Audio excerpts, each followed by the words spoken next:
Adventureland is Iowa's only amusement park. It is located in the city of Altoona, not too far from Des Moines. And this is an independent park not related to Six Flags or Cedar Fair or any other amusement chain. And they offer a collection of amusement rides and roller coasters. The latest roller coaster, which opened in 2016, and that was the first time that they'd added a roller coaster in like over a decade. So they definitely aren't the type of park that's going to be adding a new attraction every single year. But it is certainly a nice place that you visit maybe every few years, spend a couple hours there. When I visited Adventureland, I believe I spent less than 6 hours there, and I was able to get pretty much everything done that could be done. Obviously, if you have a family with young kids, it might take you a bit longer. And if you are a water park fan, Adventureland does have a water park. I didn't get a chance to go inside and check it out. I did get a little footage of it. It seemed like a nice little place. So I'm not really going to be talking about the water park in this review, but I will give an overview of the park so that you can know what to expect when you visit. Talking about the full experience starting when you get there. One thing I liked is that when you park, parking isn't too expensive compared to some parks. We were paying like over $20 or $25.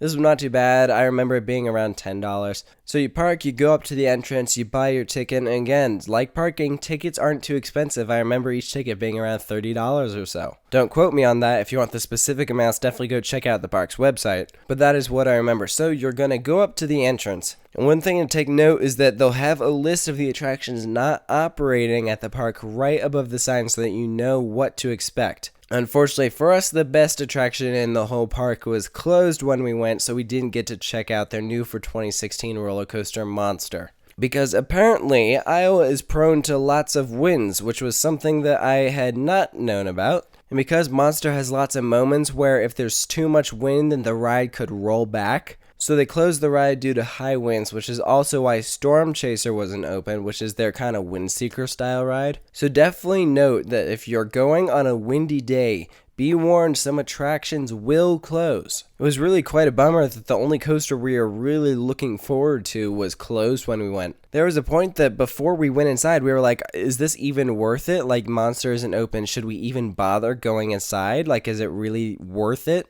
Obviously, we did end up going in, and I'm glad that we did. But still, definitely, even though I didn't ride it, you can tell that Monster is the star of the show here. The rest of the coasters were pretty mediocre. Outlaw was pretty good. That was their CCI Wind coaster. That was definitely kind of their second best coaster in the park. The others were pretty mediocre at best. But talking about the park experience, this is a pretty charming little place. I'm a big fan of kind of the classic theming that it has. There's a whole area called Outlaw Gulch that's kind of your western town, and I really liked that. And I also thought that the landscaping was well done. As you're walking around, they have lots of grass planted, some planters, some flowers. It's a very nice looking park, which is always a good thing. Now, talking about some of the unique things about this park, one thing I did not expect at all that I was really taken back about was that they have a full-out circus there. Unfortunately, I don't have any footage of it because you aren't allowed to film when you're watching it. But I did get to check it out for a bit, and by Outlaw, they have a circus that you can just go and watch for free. And it was really good. The performers were really talented. So definitely go check that out when you visit.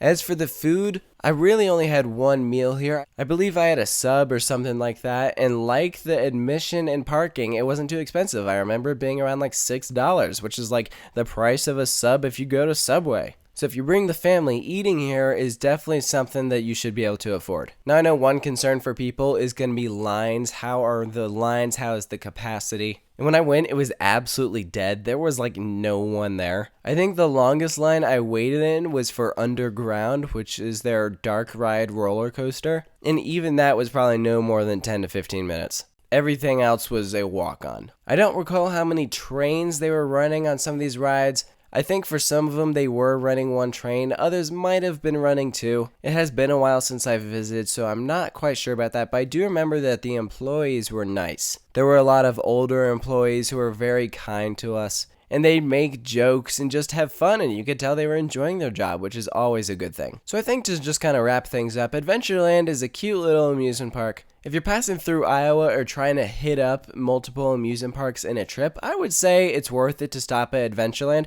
However, I'm not sure it's worth it to go out of your way to visit. definitely visit if it kind of makes sense in the route. Like, we squished Adventureland in between Worlds of Fun and Six Flags Great America, and that made sense because you're going through where Adventureland is. So if you're doing kind of a similar route, then I'd say, yeah, definitely hit up Adventureland. But I wouldn't say it's worth it to fly all the way to Iowa just so that you can visit and check it out, especially when you have a coaster like Monster that seems to never be open. So those are just some of my thoughts about the park. Let me know if you've been here, what you think of it. Post all those thoughts in the comment section below. And of course, stay tuned for more park reviews coming soon to Coaster Studios.